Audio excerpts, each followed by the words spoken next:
The intricate web of rivalries and respect in the UFC's women's divisions was on full display at UFC 322, where Valentina Shevchenko's dominant flyweight title defense against Zhang Weili was watched with particularly vested interest by a former two-time strawweight champion watching from afar. For Rose Namajunas, the co-main event in New York City was more than just a title fight. It was a clash involving the only woman she has ever defeated for a championship and the woman she has long considered her ultimate martial arts inspiration.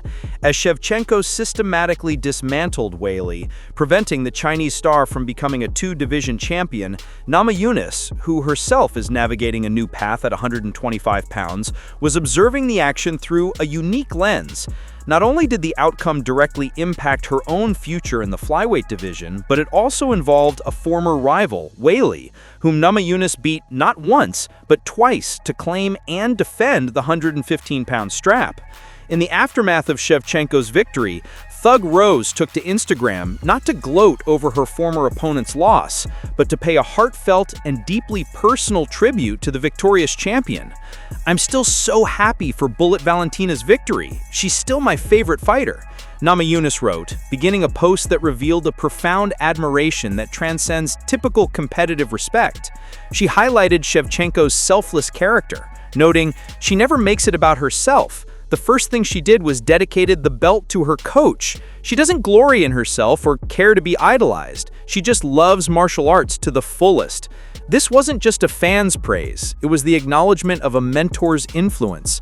Namajunas credited Shevchenko with playing a direct role in her own championship development, revealing, "Training with her years ago taught me so much and gave me extra confidence to become a champion. She inspires me to always work hard and be better than I ever imagined myself, and be grateful for every moment." This public homage also proved Namajunas' own fight analysis correct. Months before UFC 322, she had predicted a Shevchenko victory, telling MMA Junkie, "I just think Valentina is the better martial artist. At the end of the day, that's just kind of who I would pick." Shevchenko's performance, which showcased a superior and more complete martial arts skill set, validated Namajunas' assessment completely. For Namajunas, the night solidified Shevchenko's status not just as a dominant champion, but as a lasting personal inspiration, while simultaneously reminding the flyweight division, and perhaps herself, of the towering standard of excellence required to reach the very top.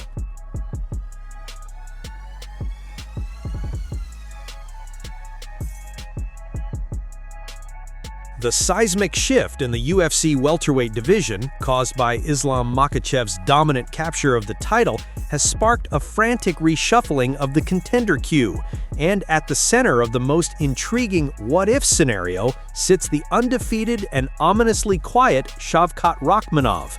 While names like Kamaru Usman and Michael Morales are being thrown into the immediate title conversation, UFC analyst and Hall of Famer Daniel Cormier has pinpointed Rakhmonov as the potential ultimate test for the new champion, a matchup so compelling and dangerous that it stands apart from all others. It has been nearly a year since Rakhmonov last graced the octagon, a submission victory over Ian Mikado Gary that extended his perfect professional record and reinforced his reputation as a finishing machine. While some argue his inactivity has allowed others to leapfrog him, Cormier's analysis suggests that the Nomad's unique blend of attributes creates a stylistic nightmare that transcends the typical contender rankings. On his Good Guy, Bad Guy show, Cormier couldn't hide his fascination with the potential clash, stating, "Shavkat Rakhmonov is the guy that I think about and I go, man, that is a crazy fight to think about. Islam versus Rakhmonov." Cormier then broke down exactly why this fight is so compelling, highlighting the three key weapons in Rakhmonov's arsenal that could challenge Makhachev in ways Jack Della Maddalena could not. The size of Rakhmonov, the wrestling ability of Rakhmonov, and the striking of Rakhmonov, boy, that is a good one, Cormier elaborated. This trifecta is critical. Rakhmonov is a natural large welterweight with the physical strength to potentially negate Makhachev's grappling pressure. Furthermore, his own elite grappling pedigree means he would not be a fish out of water on the canvas. He would be a legitimate threat, turning the fight into a high-level grappling chess match rather than a one-sided mauling. Cormier, who had believed Della Maddalena would present Makhachev with his toughest challenge, acknowledged that the new champion clearly proved that wasn't the case. This only elevates the stature of a potential Rachmanov fight in his eyes. He concluded with a definitive prediction, one that carries significant weight given his own championship experience. I think, though, if he was to fight Shavkat, that would easily be the hardest fight of his career. This isn't just another title defense in Cormier's view, it is the pinnacle challenge, a fight against a larger, equally skilled, and equally dangerous version of himself that would truly define the limits of Makhachev's welterweight reign.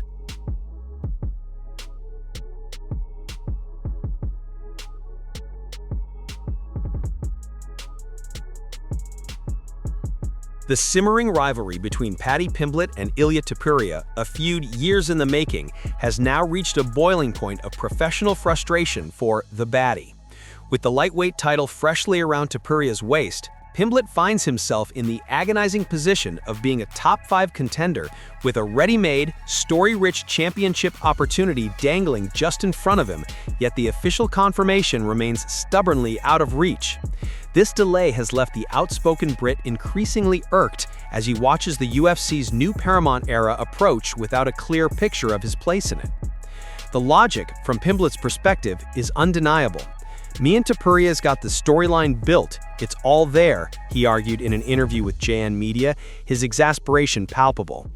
He even acknowledged the silver lining in Topuria's victory over Charles Oliveira, noting, "It's better for me that he won it, because if Charles had won, I would have definitely had to fight someone else first."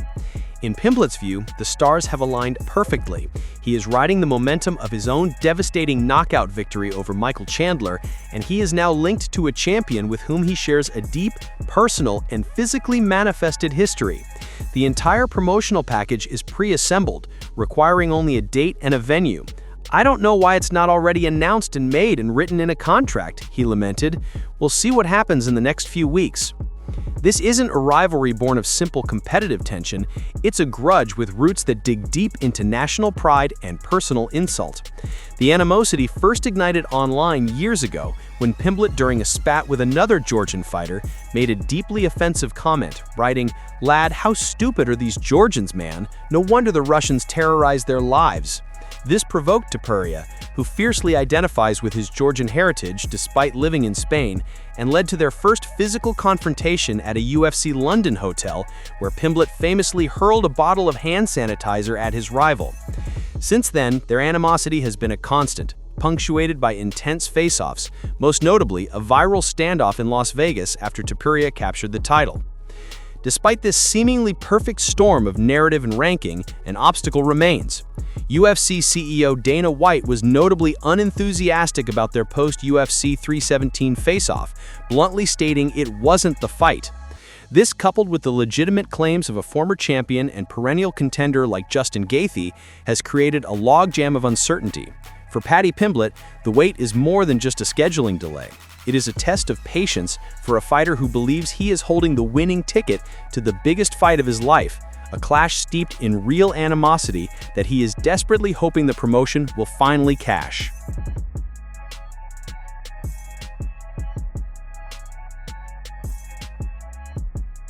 The long-simmering tension between Dana White and Francis Ngannou has finally boiled over into a public airing of grievances, with the UFC CEO pulling no punches in a series of explosive allegations that depict the former heavyweight champion not as the inspiring figure seen by the public, but as a manipulative and physically aggressive bad guy behind the scenes.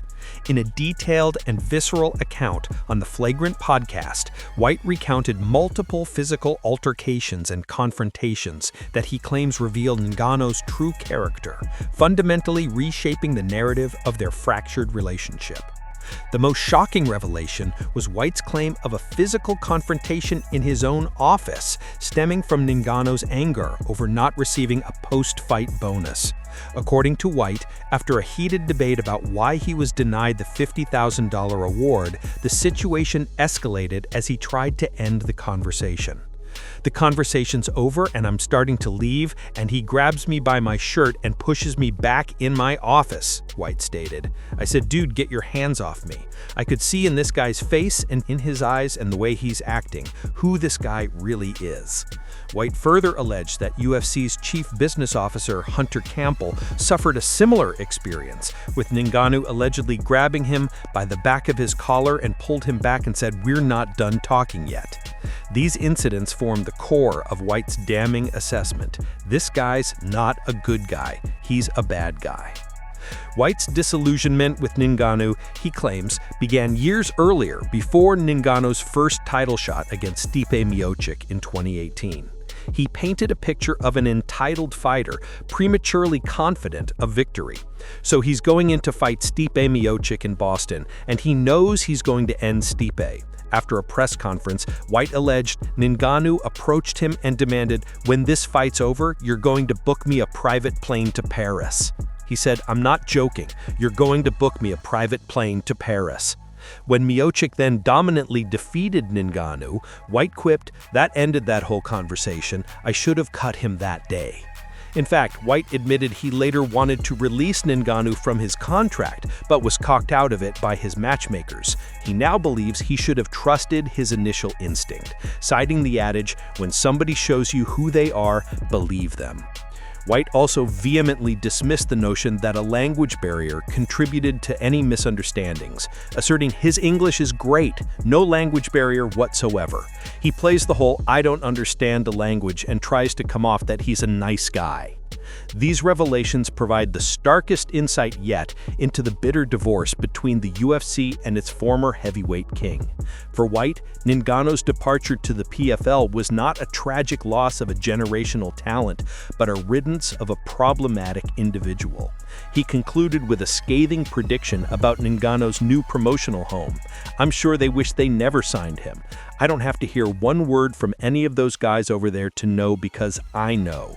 I've dealt with him and I know who he really is."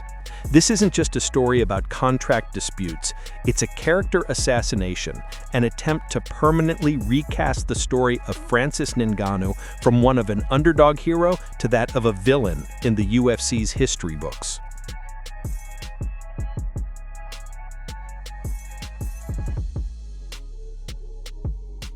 In a massive and ambitious expansion of its global footprint, the Professional Fighters League, or PFL, has officially laid out its aggressive roadmap for 2026, announcing a staggering schedule of 24 total events for the year.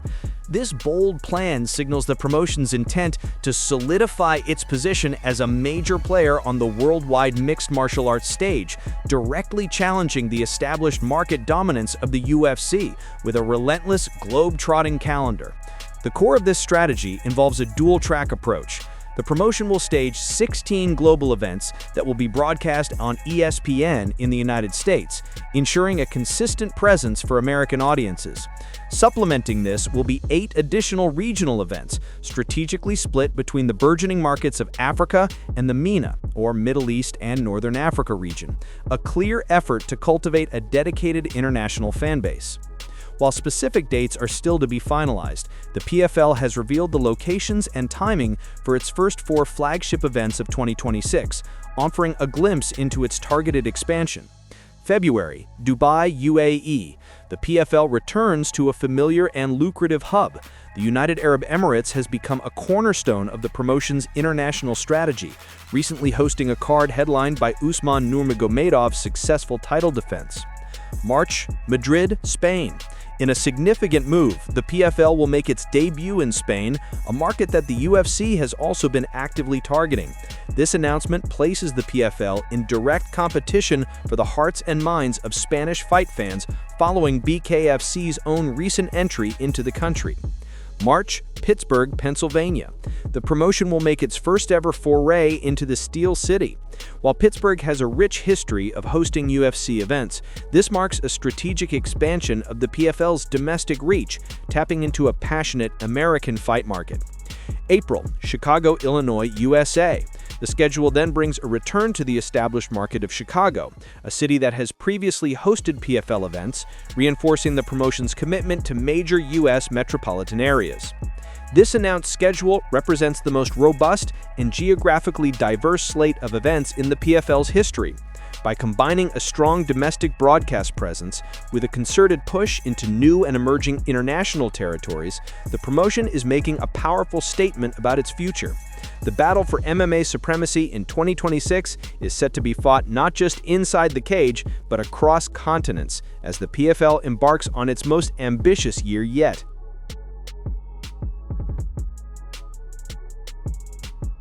In the high-stakes world of the UFC welterweight division, where every word can be leveraged as a psychological weapon, former champion Belal Muhammad has launched a full-scale offensive against both his upcoming opponent, Ian Garry, and a potential future one, Kamaru Usman, crafting a narrative of dismissive confidence as he prepares for his crucial return at UFC Qatar. Facing the undefeated and surgically precise Garry, Muhammad didn't just predict a victory, he laid out a humiliating and detailed blueprint for domination designed to break his opponent's spirit.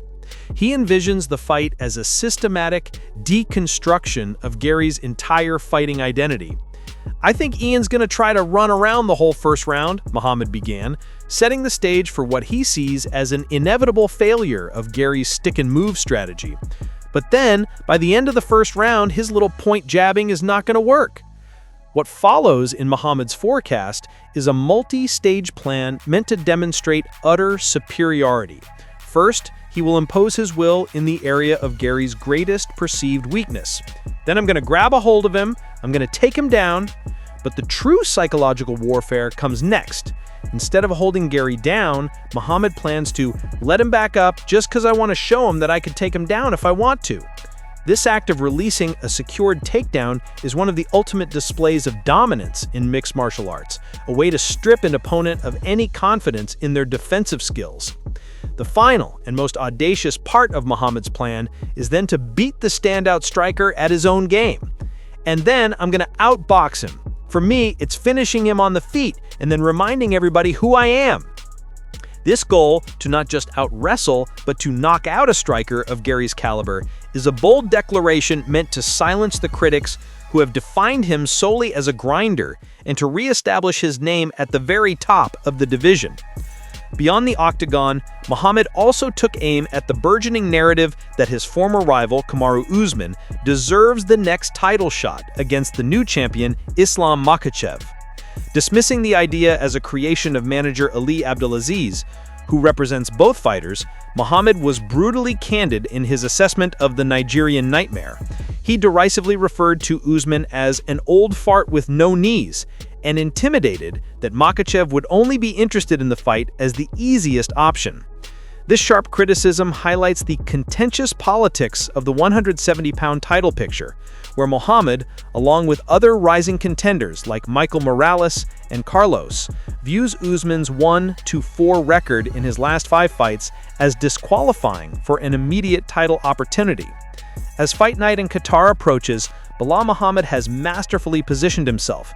He is not only selling a fight with a detailed and compelling prediction, but he is also actively engaging in the larger divisional discourse, loudly arguing that his path back to the title is the most legitimate and that his skills are too multifaceted for even the most hyped prospects.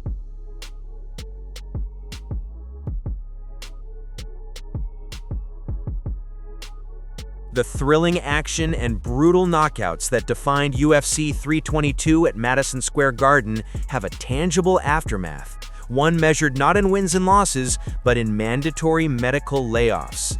While the champions and main event stars emerged relatively unscathed, the New York State Athletic Commission's recently released medical suspensions reveal a stark physical toll on the fighters who suffered the card's most devastating finishes, handing down the longest suspensions to those who endured the toughest nights.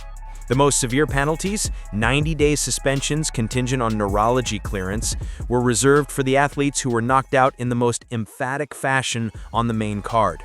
This list includes 3 notable names whose careers have been forcibly put on pause. Sean Brady, whose title aspirations were violently halted by Michael Morales in the first round, must now get a neurologist's approval before returning to competition. He is joined by former welterweight champion Leon Edwards, who suffered the first knockout loss of his career at the hands of Carlos Prates, resulting in the same 90-day suspension with neurology clearance. The third recipient is veteran contender Beneil Dariush, whose night ended in a shocking 16 seconds after a blistering punch from Benoit Saint-Denis, earning him an identical 3-month layoff pending a neurologist sign-off. Other significant suspensions from the event include Roman Kopylov and Tracy Cortez, who each face a 60-day suspension and must receive clearance from a primary care physician before returning. Zhang Weili, following her title fight loss to Valentina Shevchenko, has a 30-day suspension and also requires primary care physician clearance. Rodolfo Vieira, who was on the receiving end of Bo Nickal's head kick knockout, was given a 90-day suspension. In contrast, the fighters who emerged victorious from the night's biggest battles received minimal suspensions. Champions Islam Makhachev and Valentina Shevchenko, along with main card winners like Michael Morales, Carlos Prates, and Benoit Saint-Denis, were only issued the standard 7-day mandatory rest period. This stark divide in the medical report underscores the brutal physics of the sport. For every triumphant hand raised, there is often a fallen competitor facing a long and uncertain road to recovery. Their immediate future dictated not by matchmakers, but by the imperative of their own health and safety.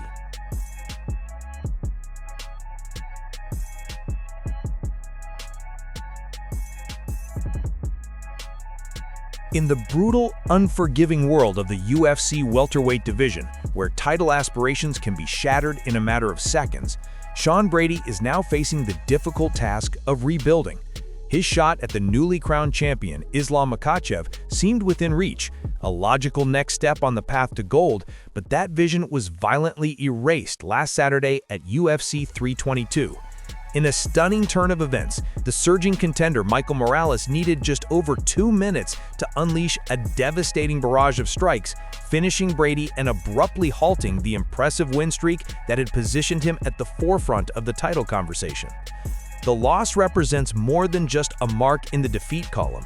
It is a significant speed bump on Brady's road to the championship, forcing him to watch from the sidelines as the landscape at 170 pounds reshapes without him. Yet, in the immediate aftermath of this crushing setback, Brady's response has been one of remarkable perspective and resilience. Taking to Instagram, the Philadelphia native broke his silence not with excuses or despair, but with gratitude and a clear-eyed view of the fighter's journey. "First of all, I just want to say that I am healthy and doing fine," Brady began, the most important news for any fighter following a knockout. He then framed his career with a profound understanding of its inherent volatility. This sport comes with the highest highs and the lowest lows, but I wouldn't have it any other way. This acceptance of the painful lows as an integral part of the pursuit is the hallmark of a true competitor. He affirmed his core identity, stating, "I'm living my dream every single day I open my eyes, and this loss won't change that." After thanking his family, team, and sponsors, Brady concluded with a promise that will define the next chapter of his career. "This is just another lesson on my journey. I'll be back to training and getting back on the horse sooner rather than later." This commitment to a quick return is crucial, but the path back is now steeped in complication. Some had already questioned his decision to risk his position against a dangerous, lower-ranked opponent like Morales instead of waiting for a guaranteed title shot. This loss will undoubtedly amplify that criticism. However, his resume, boasting recent victories over elite names like Leon Edwards, Gilbert Burns, and Kelvin Gastelum, remains formidable. This defeat to Morales is only the second of his UFC career, a reminder that even among the very best, the margin for error is razor thin. For Sean Brady, the immediate future is no longer about a title shot, but about the gritty, unglamorous work of processing the lesson, returning to the gym, and embarking on the long climb back to the top.